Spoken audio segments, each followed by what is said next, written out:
reading this morning is by Alison Luderman, a poem, Too Many to Count. My father hands me the bucket and scissors and asks me to go cut peonies, white, pink, magenta. Tightly balled and slightly unfurled, they've multiplied like crazy on the slope behind his house. Long ago, Dad taught himself to garden out of books. My childhood was fat with exalted over tomatoes, blueberry bushes covered with cheesecloth, and a gazillion prolific zucchinis, which caused an outbreak of zucchini bread, zucchini muffins, and ill-fated zucchini pizza crust, inciting both my brothers to go on a zucchini strike that has lasted to this day. But those peonies, God must have been a little stoned when she dreamed them up, not stopping at one petticoat or two, but piling layer upon layer until even the exhausted bees surrendered to excessive lingerie. I stuffed the bucket with closed buds and half-opened blossoms, showing their lacy knickers, and trudged back up the steep hill to the house, leaving behind a glowing field of peonies, too many to count. Like my father's many kindnesses over the decades, pots of soup, loaves of home-baked bread, hours of earnest listening, all offered with the same voluptuous generosity as now when he takes the laden bucket from my arms and tells me to divide the bounty into smaller bunches so he can distribute them among the neighbors.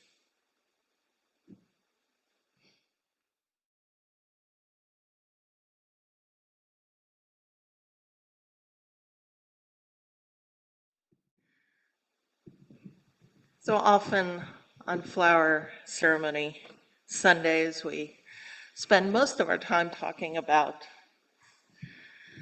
the origins of flower ceremony, and Norbert Čapek, the Unitarian minister who had been a Baptist and founded the Unitarian Church in Prague in the early part of the 20th century, he who became a martyr and was eventually executed in Dachau.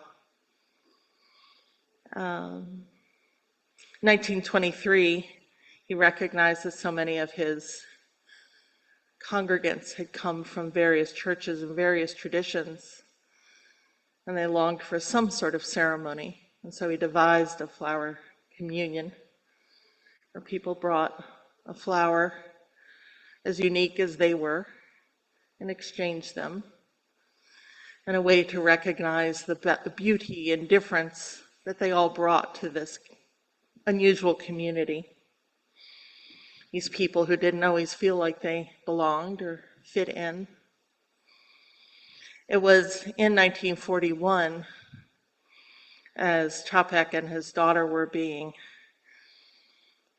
disappeared into the camps, and as the wife Maya escaped to New York, that we first heard about the flower ceremony. She brought it to All Souls, New York, celebrated it with our sister congregation there, and encouraged this ceremony to be shared, and so we have been sharing it. We celebrated the 100th anniversary of it just a couple of years ago. And it is a beautiful spring ceremony for those of us in the Northern Hemisphere.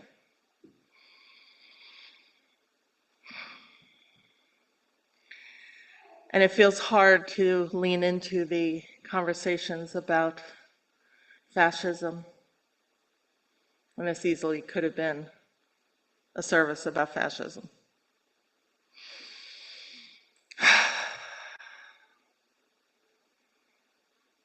Felt like an awfully awful way to end the church year.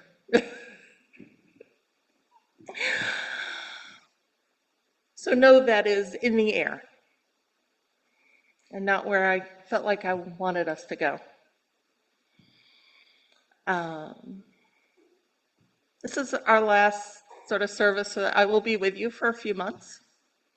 And it's been quite the wonderful year. Those of you who were at the annual meeting last week heard me talk a little bit about some of the many things we have done together, the joy of signing a now 2-year contract to be with you as we continue to elevate Cedarhurst further, both physically, as we hopefully any minute now get to start building, but also in so many other ways that we are increasing outreach, that we're doing these great projects, that we're energized, that there's a renaissance of energy and commitment. And it's so wonderful to see how we are together. Now, I will be around this summer, except for, well, General Assembly's in Baltimore, so I'll be around. It's not like I'm going anywhere. Except for a week in Atlanta for the Musicians Conference. I'll be in town, I'll be available. And we still have projects to do. Small wins will continue. There'll be work days here, things happening, planning, organizing. I know you've got big plans. I know there are things that will happen. I know the windowsills will get finished up eventually, that the schedules will no longer coincide with thunderstorms. That things will occur as they will. And it is a celebration, this flower ceremony, this last Sunday of the regular church year. And I can't wait to hear all the things you explore over the summer services. You all bring so much depth and warmth and thoughtfulness. I can't wait to hear what you explored with one another. The flower ceremony, back to that, is not just about, yay, it's spring, yay, it's summer, let's go off and do our things. It is, at its heart, a representative of the ways in which we bring our individualness, if you will, into this bouquet of who we are. And in part, Unitarian Universalism is that. We are a religion made up of many theologies. We are pluralist. So we don't all have to believe the same list of things. We're held by shared values.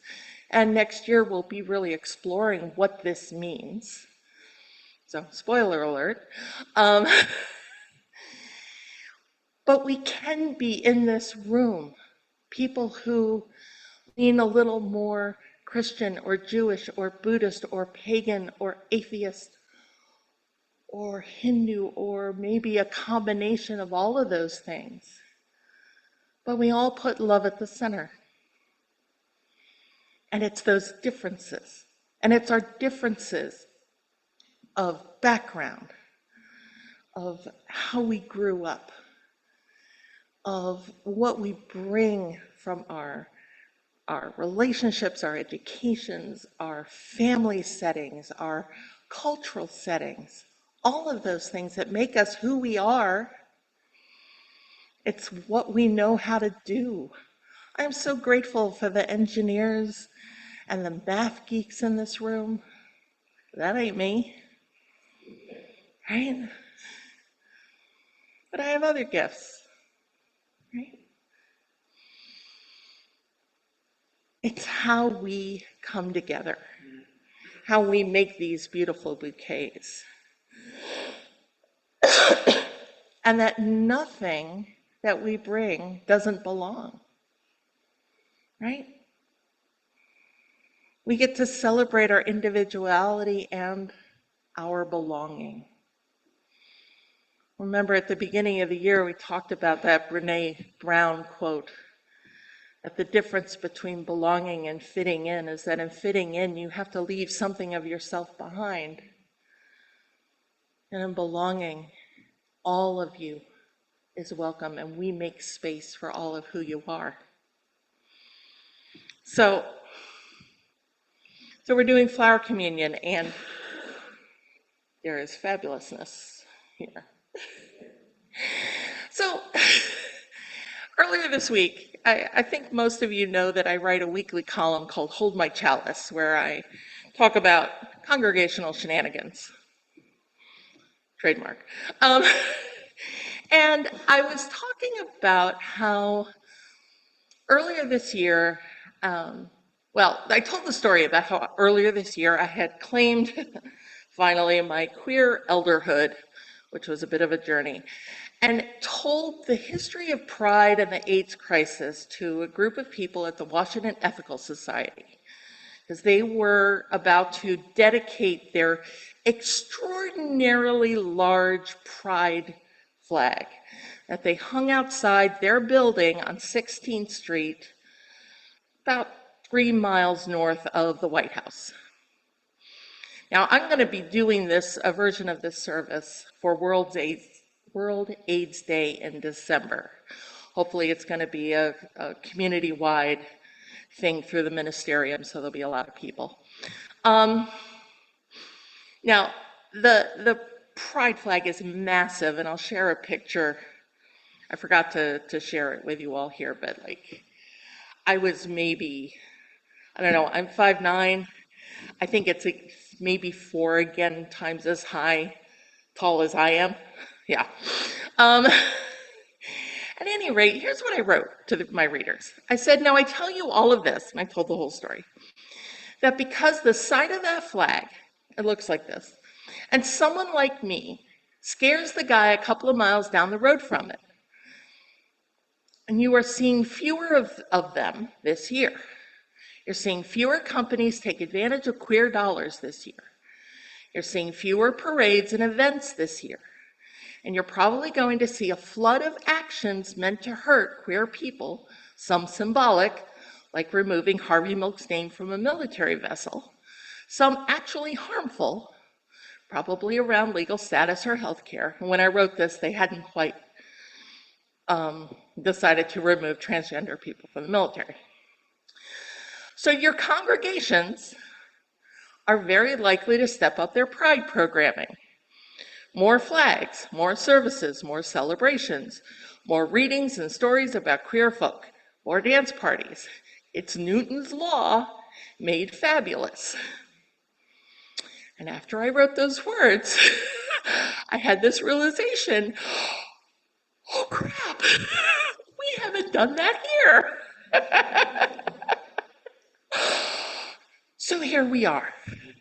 And I realized that flower ceremony is this wonderful opportunity to talk about how flower ceremony is not just about pride, but it's also about pride. Because pride is also about how we bring our individual selves, our whole selves, just as we are, our uniqueness, to the table, and we are part of that bouquet, just as much as anybody else. It's about how we all have genetics, all these ways about how our bodies are put together. And I mean, because a flower, even if they're the same type of flower, one daisy doesn't look exactly like another daisy.